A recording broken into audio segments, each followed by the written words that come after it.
काल तुमच्या घरात कशावरून तरी जोरात भांडण झालं का? कधी आई-बाबांमध्ये, कधी नवरा-बायकोत, तर कधी साध्या रिमोटवरून भाऊ-बहिणीत. त्यावेळी प्रत्येकाच्या मनात एकच विचार येतो, बाहेरची लोकं किती सुखात आहेत, मग माझ्याच घरात हे असं का होतंय? पण खरं सांगू का, भिंतींच्या आड प्रत्येक घरात हेच चालू आहे. फरक फक्त इतकाच आहे की काही जण वाद मिटवतात तर काही जण नाती तोडतात.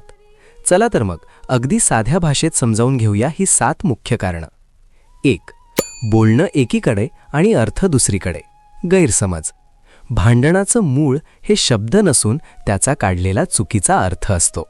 उदाहरण, आई मुलाला काळजीकोटी विचारते, अजून किती वेळ मोबाईल बघणार आहेस? आईचं प्रेम मुलाला टोमणं वाटू लागतं. आपण समोरच्याचे शब्द ऐकतो पण त्यामागची भावना समजत नाही. जेव्हा शब्दांचा अर्थ बदलतो तेव्हा प्रेमाचं घर रणांगण बनतं. 2. माझ्या मनासारखंच झालं पाहिजे.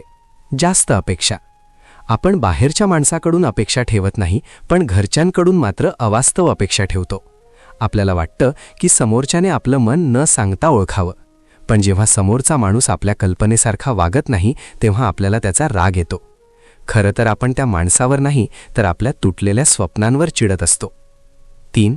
खिशातला ताण आणि घरातलं वादळ. पैशांची चणचण.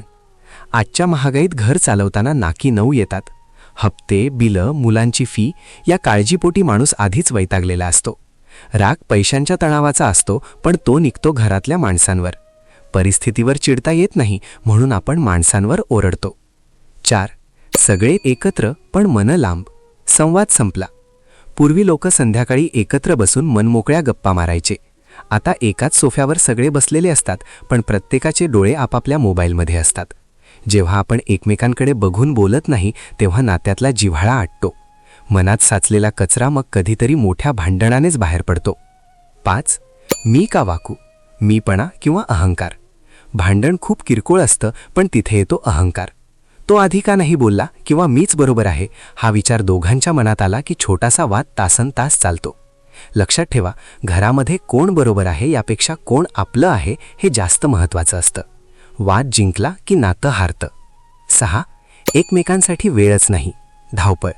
दिवसभर ऑफिस, काम आणि दगदग. घरी आल्यावर माणसाला वाटतं शांत बसावं, पण घरच्यांना वाटतं आपल्याला वेळ द्यावा.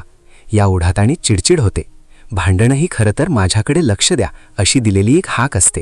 जेव्हा माणसाला वाटतं की मला कोणी समजून घेत नाहीये तेव्हा तो अधिक रागावतो. 7. आम्ही दोघं वेगळे आहोत. स्वभावातला फरक. प्रत्येक माणूस वेगळा असतो. कुणी शांत असतं तर कुणाला पटकन राग येतो. आपण समोरच्याला बदलायचा प्रयत्न करतो, तिथेच घोळ होतो.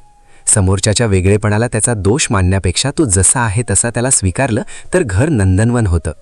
शेवटी महत्त्वाची गोष्ट मित्रांनो, घर म्हणजे फक्त 4 भिंती नाहीत, तर तिथे राहणारी आपली माणसं आहेत. जिथे नातं असतं तिथे थोड्याफार कटकटी होणारच. ते काही पूर्णपणे चुकीचं नाही.